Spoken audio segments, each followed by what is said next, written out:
En la primavera de 1573, en el solemne marco de la plaza pública de Bamberg, un joven llamado Franz Smith asumió un cargo reconocido oficialmente y socialmente condenado. Su carrera como verdugo en el Sacro Imperio Romano Germánico expone un mundo donde la ley, el estigma y el deber profesional estaban estrechamente ligados.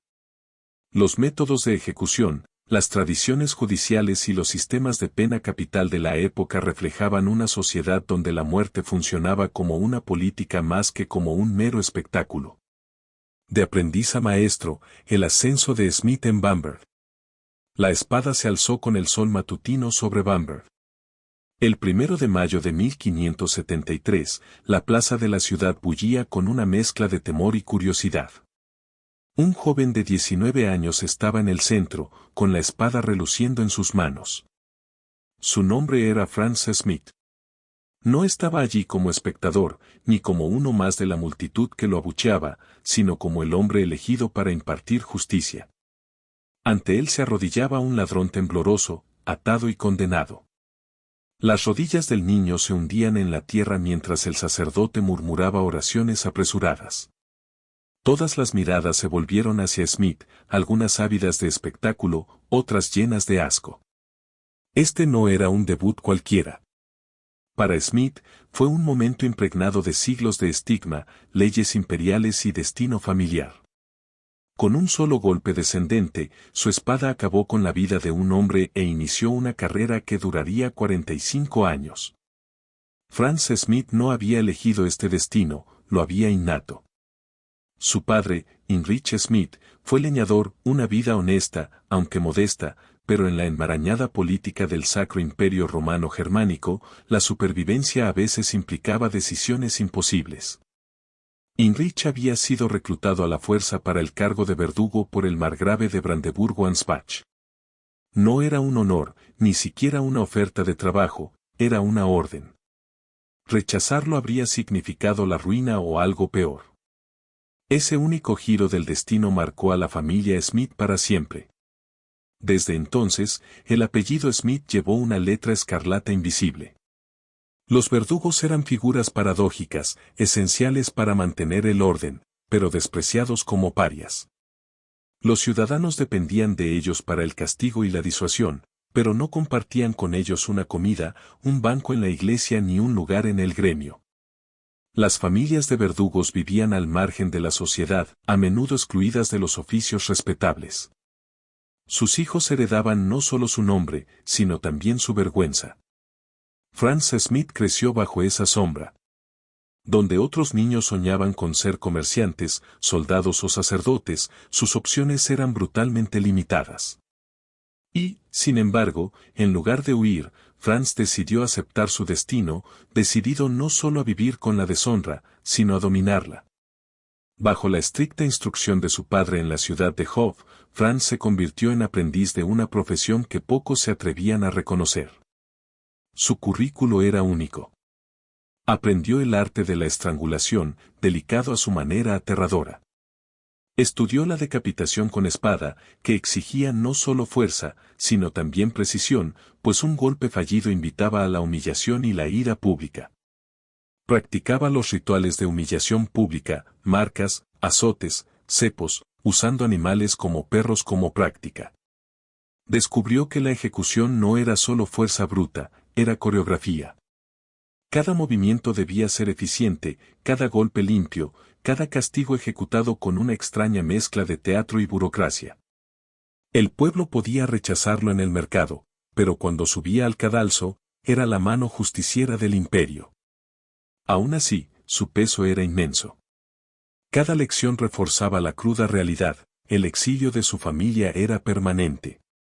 Pero Franz Smith también vio en esta carga una oportunidad. Si podía blandir la espada con precisión inquebrantable, tal vez podría redimir su nombre, incluso si la sociedad nunca le permitía una aceptación plena. Y así, aquel día de primavera de 1573, en la bulliciosa plaza de Bamberg, Franz tuvo su primera vida pública. Más tarde, en su diario, registró el acontecimiento con una brevedad casi escalofriante. El 1 de mayo de 1573 empuñé la espada por primera vez en Bamberg. Era una sola línea, pero transmitía la gravedad de su transición de aprendiz a maestro. Lo que podría parecer una simple nota burocrática era, en realidad, el cruce de un umbral. Ya no era simplemente el hijo de Heinrich. Desde ese día, fue el verdugo de Bamberg. La ciudad trató la ley con la misma fría formalidad. En los registros financieros del Consejo, entre los gastos de puentes y grano, una línea simplemente indica, el verdugo, Franz Schmidt, recibe su pago por la sentencia ejecutada. Sin florituras ni dramatismo, solo una entrada en el libro de contabilidad. Tras esas palabras, sin embargo, se escondía un joven de 19 años que acababa de matar ante la mirada de cientos de personas. Lo que distinguía a Schmidt de innumerables verdugos del imperio no era su disposición a matar, sino su visión de algo más grande. La mayoría de los hombres en su posición cumplían con sus deberes, despreciados hasta la muerte. Franz Schmidt, sin embargo, se adentraba en su cargo con una disciplina meticulosa. Su diario se convirtió en algo más que un registro de muerte, era una crónica de la ley, la justicia y la sociedad misma. Empezó a considerar su trabajo no solo como un castigo, sino como una institución. El ascenso de Franz Schmidt fue más que un éxito personal, reveló algo inquietante sobre la naturaleza de la justicia en el Sacro Imperio Romano Germánico. Incluso aquellos marginados de la sociedad podían ser elevados, siempre y cuando ejercieran la violencia en nombre de la ley. Su historia es una paradoja, un hombre a la vez rechazado y respetado, vilipendiado pero indispensable. Y aunque el cadalso fue su escenario, las ambiciones de Schmidt nunca se limitaron por completo a la espada. Anhelaba el ritual de la justicia, ejecuciones públicas en el Sacro Imperio Romano Germánico. La multitud se apiñaba en torno a la Hauptmarkt de Nuremberg, esa gran plaza abierta donde el comercio, los chismes y el juicio se mezclaban a diario. Sin embargo, esa mañana en particular, a nadie le importaba el precio de la pimienta ni el último cargamento de lana. Los niños se subían a los barriles para ver mejor.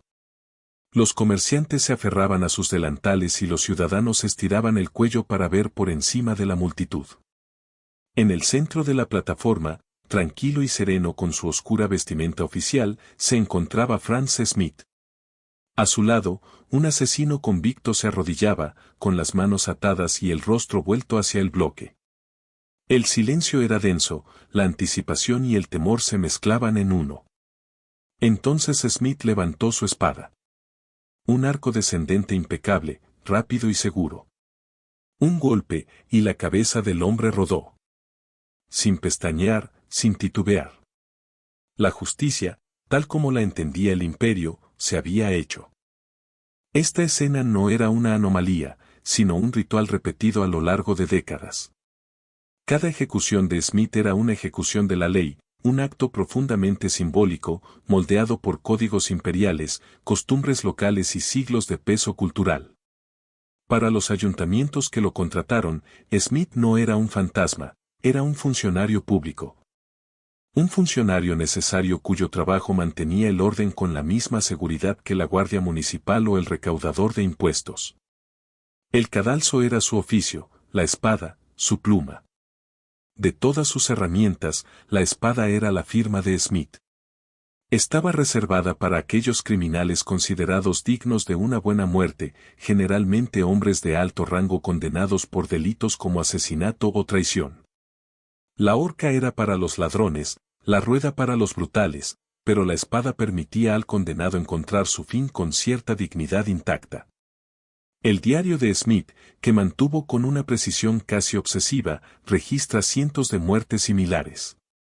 Una entrada, fechada el 15 de julio de 1589, relata, decapité a Andreas Rascher con la espada.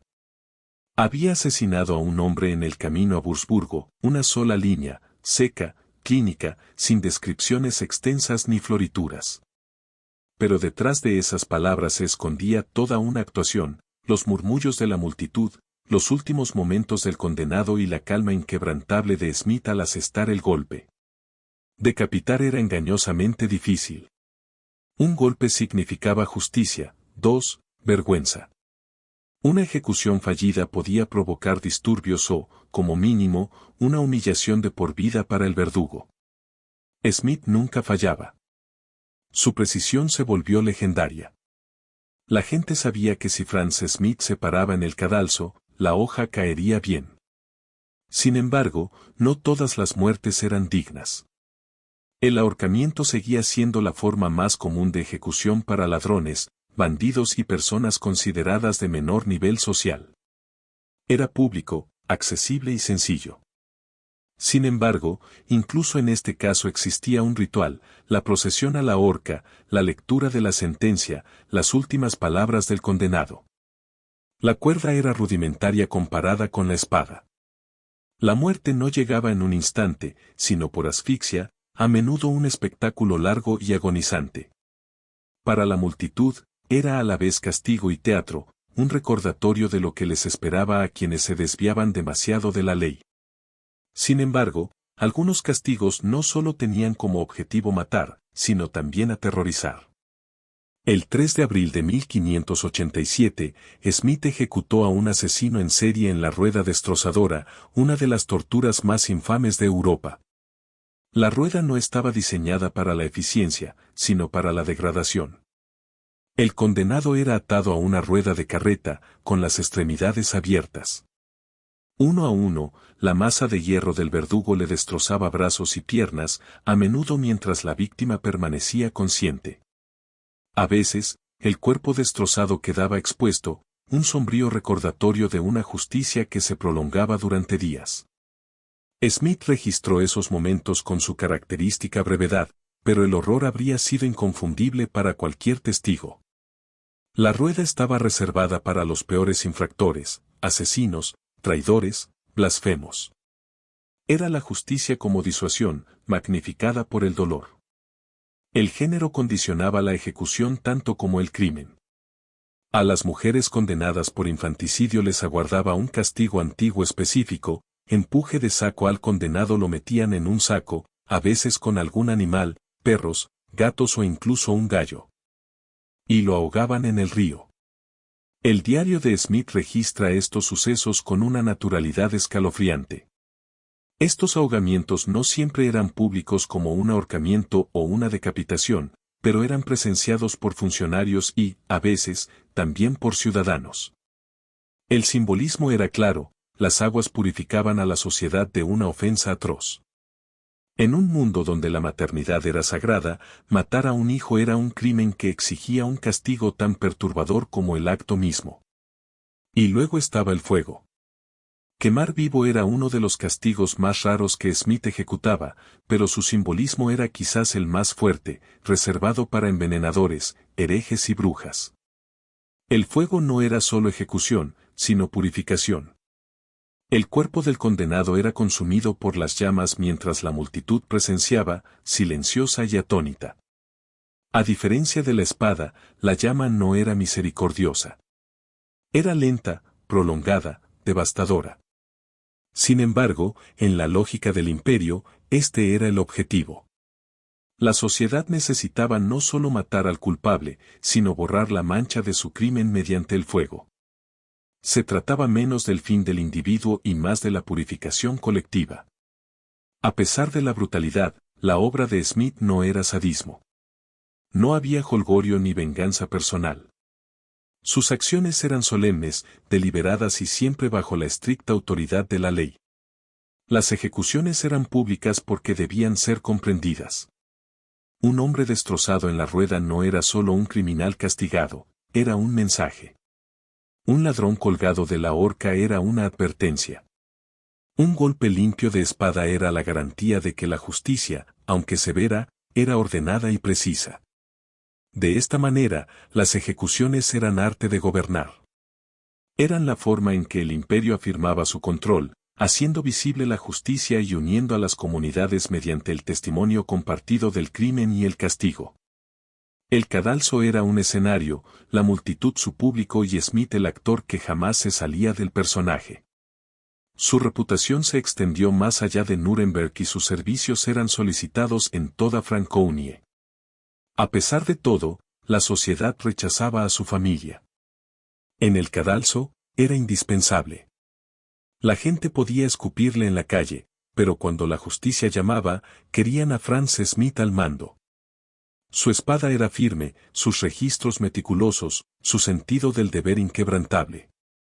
Es fácil, siglos después, ver solo crueldad en estos castigos, y sin duda la había.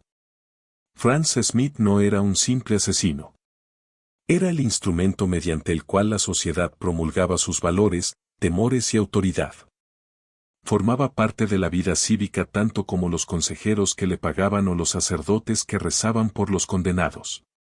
Y, sin embargo, aquí reside la paradoja. Tras décadas de sangre y rituales, la historia de Smith da un giro impactante. El hombre que destrozaba cuerpos y blandía la espada con perfección, en el ocaso de su carrera, se transformaría en algo que pocos podrían haber imaginado, no un portador de muerte, sino un sanador. Perfecto marca de verificación gruesa blanca, aquí está el continuación final de su guión con solo la puntuación corregida, sin palabras cambiadas. De la sangre al honor, el improbable legado del verdugo. La lápida del cementerio de San Roque de Nuremberg no lleva ningún estigma, ningún sombrío recuerdo del cadalso, ninguna vergüenza susurrada. En cambio, su inscripción es sorprendentemente dulce. Franz Smith, mano vengadora, corazón sanador, honrado tanto en la muerte como en la vida. Durante casi medio siglo, la espada de Smith acabó con vidas a la vista del público. Sin embargo, en sus últimos años, ese mismo hombre pasó de la muerte a la vida, cambiando el tajo de verdugo por el taburete de un curandero. Su historia es una de las paradojas más extrañas de la Europa medieval, un hombre nacido en la deshonra, temido como un paria y recordado, de alguna manera, como honorable. En 1617, Smith llevó a cabo su última ejecución, la número 394 en total. El acto se realizó con la misma precisión impecable que había definido su carrera. Pero al terminar, depuso la espada para siempre. La mayoría de los verdugos caían en el olvido al terminar sus jornadas laborales, retirándose a los márgenes de la sociedad donde siempre habían vivido. Smith no. Él tenía un plan. En lugar de desaparecer en el silencio, se reinventó. Basándose en el conocimiento anatómico que había acumulado durante décadas manipulando cadáveres, a veces diseccionando, a veces simplemente observando, Smith comenzó a ejercer la medicina. Endosaba huesos, cosía heridas, mezclaba remedios herbales y curaba dolencias a los mismos vecinos que antes cruzaban la calle para evitarlo. Su diario anota esta transformación con su habitual sequedad y moderación. Dejé de servir en el bloque y comencé a atender a los enfermos, la línea es casi demasiado modesta. Tras ella se escondía nada menos que un renacimiento. El hombre que una vez fue visto como el verdugo de la sociedad era ahora, sorprendentemente, su médico. El cambio en el trato que la gente le dio fue notable. Durante décadas, los vecinos habían rechazado a la familia Smith. Los niños eran excluidos de los gremios, y el solo nombre llevaba una mancha que ningún bautismo ni confesión podía borrar. Pero a medida que Franz comenzó a sanar en lugar de dañar, la gente acudió a él con esperanza en lugar de miedo. Imaginen al granjero que una vez escupió a las botas de Smith ahora llamando a su puerta desesperado después de que su hijo se cayera de un desván, con la pierna torcida en un ángulo imposible. Con la calma que le da la práctica, Smith entablilló el hueso roto con madera y tela. Semanas después, el niño volvía a caminar, agradecido al mismo hombre al que su padre una vez despreció. Un soldado acudió a él con una herida supurante que olía a podrido. En manos de otro, la amputación podría haber sido la única opción. Pero Smith, quien había estudiado innumerables cuerpos a lo largo de su sombría carrera, sabía cómo se propagaba la infección. Drenó la herida, la limpió con vino y hierbas, y envió al soldado a casa vivo, no mutilado. Incluso un niño ardía en fiebre, llevado a la pequeña consulta de Smith.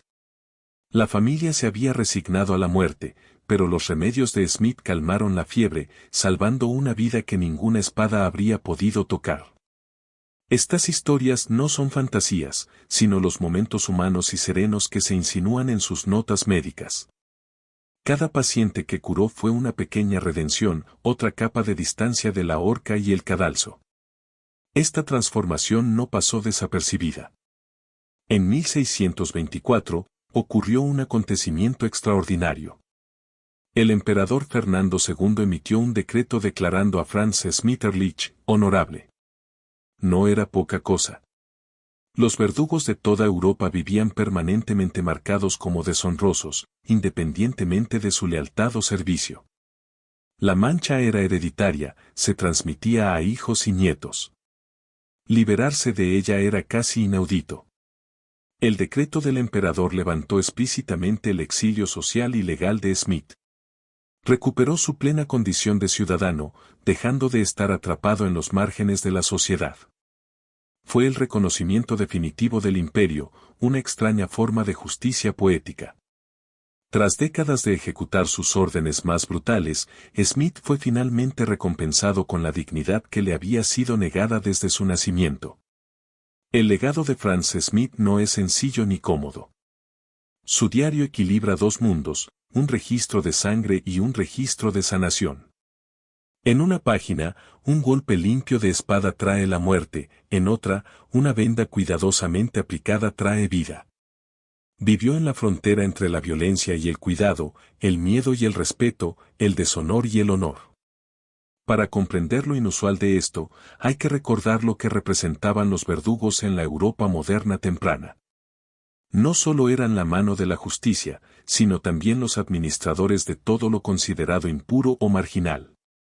Los verdugos atendían las letrinas, manipulaban los cadáveres de animales, aplicaban las regulaciones sobre prostitutas y leprosos, y tenían derecho a confiscar alimentos o bienes de los mercados como parte de su paga. Una costumbre conocida como derecho de paso.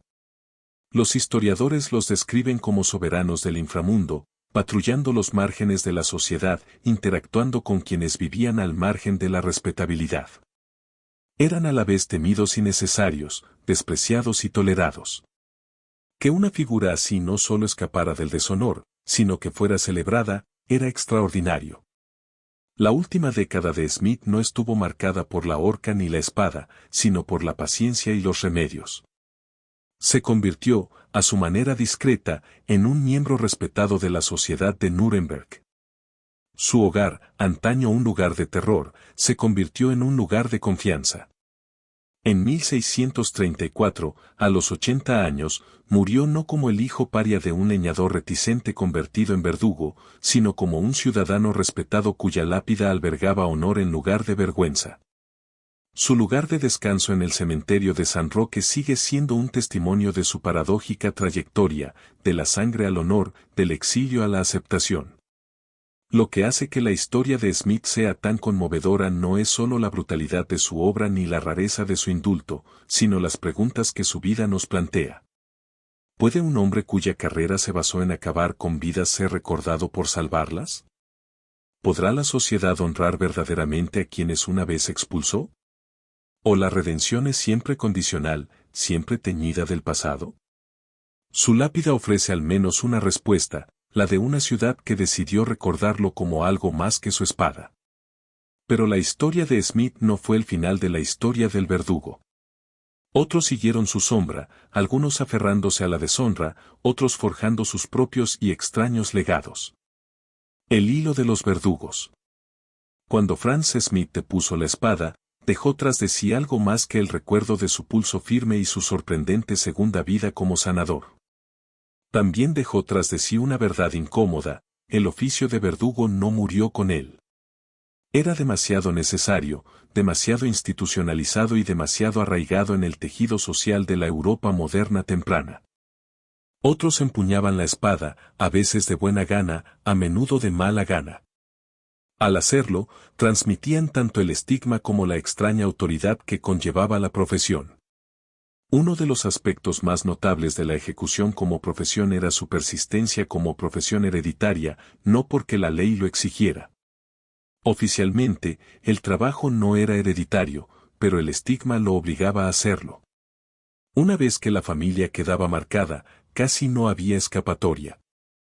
Los hijos heredaban no solo las herramientas de su padre, sino también su deshonra. Las hijas se casaban solo dentro del mismo círculo, lo que aseguraba que la mancha se mantuviera contenida. Piénselo como un gremio, solo que en lugar de producir orfebres de calidad o maestros carpinteros, producía hombres cuyo sustento dependía de cuerdas, hachas y horcas. El oficio se convirtió en un sistema cerrado. Los verdugos se casaban con verdugos, criaban hijos que se convertirían en verdugos y, en el proceso, crearon dinastías que perduraron durante siglos. Tomemos el caso de Louis de Sarest. Tenía solo 10 años cuando su padre falleció en 1664, y con su muerte heredó una inusual herencia, el título de verdugo. Normalmente, los regentes ocupaban el cargo hasta que un niño tuviera la edad suficiente para blandir la espada. Pero el caso de Louis era diferente, pues la ejecución corría por sus venas. Su madre provenía de la familia Beaume, una dinastía parisina de verdugos que se remontaba a casi 100 años. En este mundo, no bastaba con saber matar, había que nacer para ello. Y el joven Louis lo era. Su historia era solo un ejemplo de cómo la ejecución se convirtió, inquietantemente, en un asunto familiar. Si alguna vez existió una aristocracia de la ejecución, fue en Francia. Allí, los verdugos no solo eran figuras temidas, sino instituciones, y ninguna más que la familia Sanson. Charles Sanson inició la línea en 1688, pero fue su descendiente, Charles Henry Sanson, quien pasaría a la historia. Designado verdugo real de Francia, Carlos Enrique presidió algunas de las muertes más infames de la Revolución Francesa, incluyendo la del propio rey Luis XVI. ¿La ironía? Su primera ejecución, años antes, fue la de Robert Francois Damiens, quien había intentado asesinar a ese mismo rey. A lo largo de su dilatada carrera, Charles Henry ejecutó a 2.918 personas. También supervisó el debut de un nuevo artilugio que prometía una muerte más humana, la guillotina. Al final de su vida, el apellido Sanson era sinónimo no solo de ejecución, sino también de la revolución. Eran temidos y, curiosamente, respetados, aunque en este caso el respeto se refería a algo más cercano a la fascinación morbosa. ¿Por qué estas familias se aferraban a la profesión? En parte, porque la sociedad no les daba otra opción. Cenar con un verdugo, casarse con un miembro de su familia, incluso compartir una conversación amistosa con él, se consideraba contaminante. El historiador Paul Friedland los describe como seres extraordinarios cuyo simple contacto era profano. Se susurraban historias de terror sobre hombres desprevenidos que se enamoraban de las hijas de los verdugos, solo para descubrir el vergonzoso linaje cuando ya era demasiado tarde. Así que las familias cerraron filas. Los hijos ocuparon el lugar de sus padres. Las hijas se casaron con miembros de otras dinastías de verdugos. Apellidos como Sanson, Beaume o Desmarest aparecieron en los registros de la ciudad generación tras generación, un recordatorio viviente de cómo la sociedad los necesitaba y los despreciaba a la vez. Algunos incluso se hicieron ricos. Juan, patriarca de la dinastía Paris, murió con suficiente fortuna como para permitirse un funeral elaborado, presidido por 30 sacerdotes. Para un hombre considerado oficialmente deshonroso, no era poca ironía. Su linaje se volvió tan infame que los franceses acuñaron una frase oscuramente cómica, Jean Guillare, que significaba colgar. A pesar de su reputación sangrienta, los verdugos no mataban gente a diario. Su título, Maestro de Obras Altas y Bajas, Maestro de Obras Altas y Bajas, lo dice todo. Las obras altas eran los castigos espectaculares, ahorcamientos, decapitaciones, quemas. Pero las obras bajas eran su sustento, azotes, marcas, mutilaciones, incluso trabajos secundarios desagradables pero rentables, como el cuidado de animales callejeros o el manejo de cadáveres. Era una extraña vida dual, mitad juez temido de vida y muerte, mitad manitas municipal para todo lo impuro. Y aunque Smith usó sus habilidades anatómicas para transformarse en sanador, la mayoría de los demás nunca escaparon de su sombría reputación. Esto no significa que el ejemplo de Smith pasara desapercibido. En algunos rincones de Europa, los verdugos intentaron reinventarse como sanadores o herbolarios, apoyándose en sus conocimientos anatómicos. Pero para la mayoría, el estigma estaba demasiado arraigado. Algunos se ganaron el respeto local, pero la mayoría permanecieron como forasteros. La dualidad de su legado es impactante. Algunos, como Smith, murieron como hombres honorables. Otros, como los Sanson, quedaron atados para siempre a la maquinaria de la muerte. Y entre ellos había innumerables nombres menores, familias que vivieron y murieron en las sombras, recordadas solo cuando el tajo del verdugo fue arrastrado de vuelta a la plaza.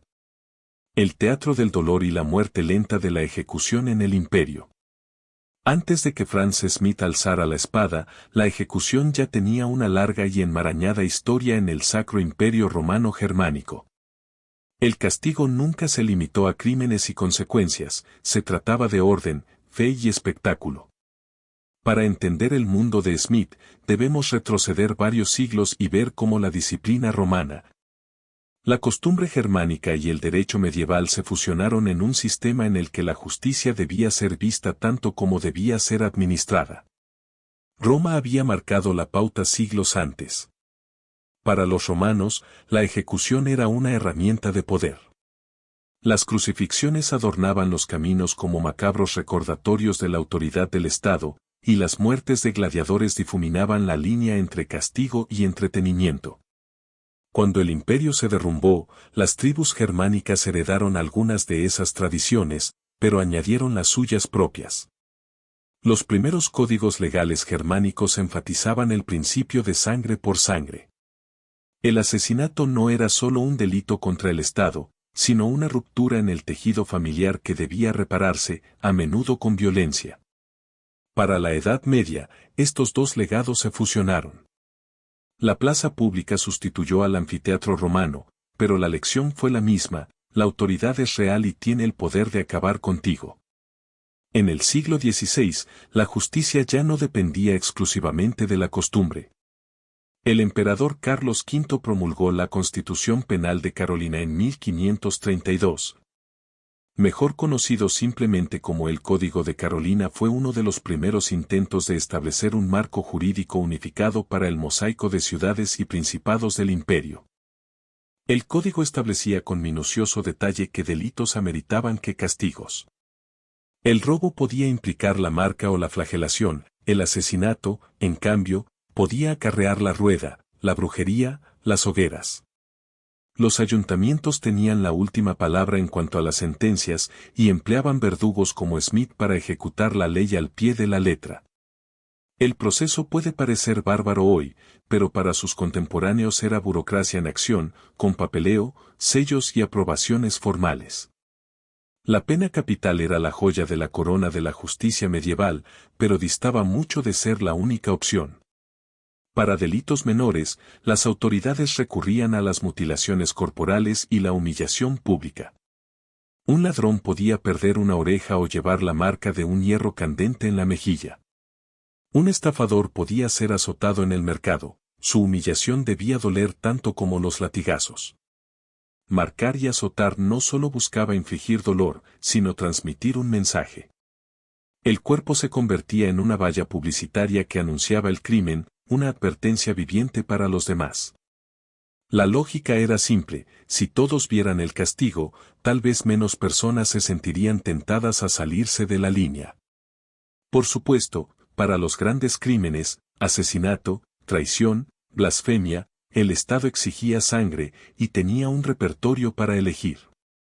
La espada, rápida y relativamente honorable; la cuerda, barata e innoble; la rueda, lenta y dolorosa; la hoguera, aterradora tanto por su fuego como por su simbolismo. Cada método era una especie de lenguaje.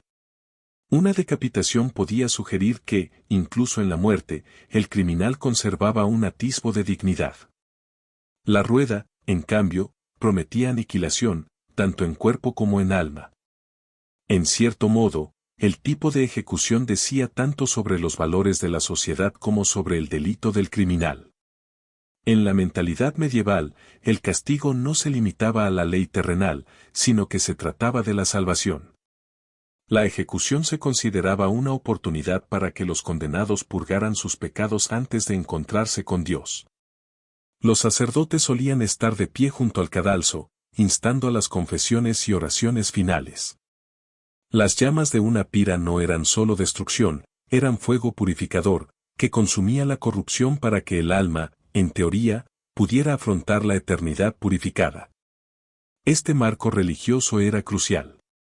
Hizo que las ejecuciones no fueran solo necesidades legales, sino rituales morales. La comunidad no solo vio morir a un hombre, vio cómo se erradicaba el pecado y se purificaba la sociedad. Pero antes de que alguien llegara al cadalso, se trataba del juicio. Y en el Sacro Imperio Romano Germánico, los juicios solían ser asuntos confusos. Los jueces dependían en gran medida de las confesiones, lo que significaba que la tortura se convirtió en parte oficial del proceso judicial. El potro de tortura, la empulguera, el estribo, no eran solo instrumentos de crueldad, sino herramientas burocráticas. Al fin y al cabo, ¿cómo se podía confiar en un veredicto si el acusado no admitía su culpabilidad con sus propios labios? Una vez obtenida la confesión, el consejo daba su aprobación, se anunciaba la sentencia y se citaba al verdugo.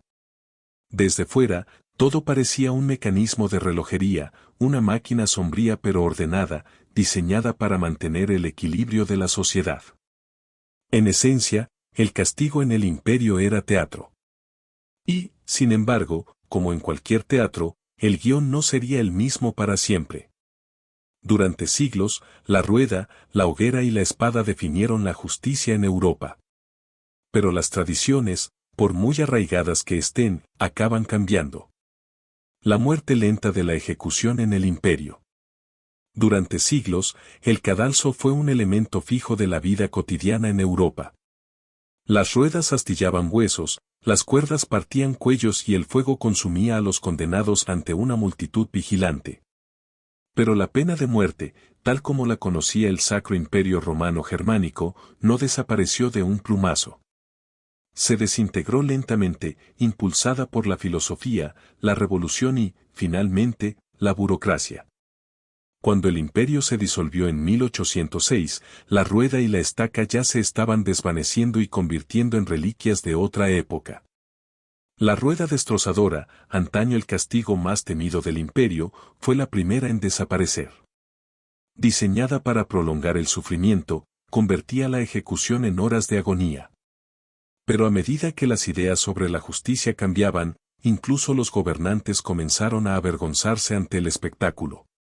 Baviera abolió la rueda en 1813, Hesse en 1836 y Prusia siguió su ejemplo en 1841. Lo que antes se consideraba justicia divina ahora parecía barbarie. La rueda había roto innumerables cuerpos, pero al final fue el propio sistema el que se rompió. Otros castigos también comenzaron a debilitarse. La quema viva se eliminó gradualmente a medida que los gobernantes optaban por métodos que consideraban más civilizados. Incluso el exilio, antes usado con moderación en el imperio, regresó como una alternativa preferida. El destierro ahorraba sangre y permitía a los estados librarse de los alborotadores sin crear mártires. Poco a poco, el arsenal del dolor se fue haciendo más pequeño.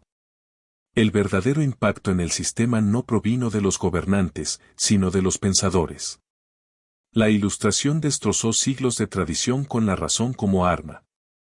Cesare Beccaria, un filósofo italiano, sacudió a Europa con su tratado de 1764 de los crímenes y las penas. En él, argumentó que la pena de muerte no era necesaria ni eficaz. Que la sociedad no ganaba nada con el derramamiento de sangre, salvo con la crueldad. El castigo, afirmaba, debía ser disuasorio, no espectacular. Las palabras de Beccaria resonaron profundamente. Juristas y reformistas alemanes comenzaron a cuestionar por qué un Estado que afirmaba encarnar la misericordia cristiana debía depender del fuego y los garrotes de hierro.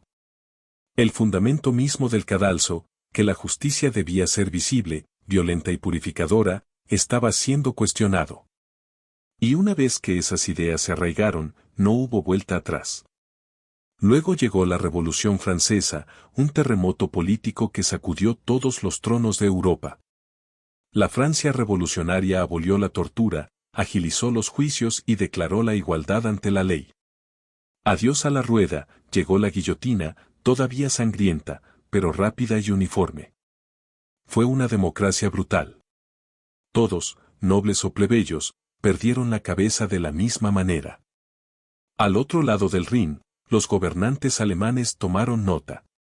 Algunos se resistieron, temiendo que la revolución siguiera a la reforma. Otros se adaptaron con cautela, eliminando gradualmente los métodos más arcaicos para adaptarse a los nuevos tiempos. Los viejos rituales de justicia, confesiones obtenidas mediante tortura, castigos exhibidos como un teatro, de repente parecían reliquias en un mundo que exigía libertad, igualdad y fraternidad.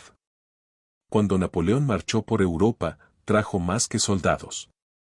Trajo leyes, código civil, o código napoleónico, se extendió a las tierras alemanas que conquistó. Él llevaba el código civil, o código napoleónico, en las tierras alemanas que conquistó. Eliminó la tortura y reformó el sistema legal en torno a principios racionales y seculares. En algunos territorios, incluso abolió por completo la pena de muerte. Aunque el Sacro Imperio Romano Germánico se disolvió en 1806 bajo el reinado de Francisco II, las reformas de Napoleón perduraron. El mosaico de estados sucesores absorbió estos nuevos marcos legales, adaptándolos cada uno a su tiempo. Más allá de la política, la cultura misma estaba cambiando. Para los siglos XVII y XVIII, las ejecuciones públicas comenzaron a parecer menos lecciones morales y más carnavales desenfrenados. Las multitudes abucheaban, los carteristas explotaban a las multitudes, y los criminales a veces se convertían en héroes populares en el cadalso. Lo que antes eran solemnes rituales de justicia se convirtieron en espectáculos de caos. Las autoridades lo notaron. Poco a poco, las ejecuciones se trasladaron de los mercados a espacios más controlados, prisiones, patios, y finalmente tras los muros. La justicia ya no consistía en mostrar a la multitud la ira de Dios, sino en demostrar la silenciosa eficiencia del Estado. Para el siglo XIX, la ejecución se estaba redefiniendo no como un teatro, sino como una forma de administración. Las últimas ejecuciones en los estados alemanes se dispersaron a lo largo del siglo XIX. Algunas regiones abolieron la pena capital por completo. Otras la mantuvieron en la ley, pero la utilizaron con moderación. Incluso cuando se ejecutaban las sentencias de muerte, guardaban poco parecido con los sangrientos espectáculos de la época de Smith. Para cuando Alemania se unificó en 1871, el cadalso ya no simbolizaba la justicia divina ni la purificación pública. Era, en el mejor de los casos, una formalidad burocrática. La Ilustración había desmantelado el ritual. La Revolución había nivelado el terreno de juego. Y el derecho moderno había convertido la muerte, de espectáculo, en un acto silencioso de Estado. La ejecución en el Sacro Imperio Romano Germánico no terminaba con un estallido, sino con un largo desvanecimiento, la espada envainada, la rueda desmantelada, los fuegos extinguidos, un decreto a la vez. Lo que quedó no fue el recuerdo de los gritos en un mercado, sino un debate que aún resuena hoy: ¿es realmente necesaria la sociedad la pena de muerte? Comparte tu opinión en los comentarios. Nos encantaría saberlo. Gracias por vernos. Nos vemos en la próxima.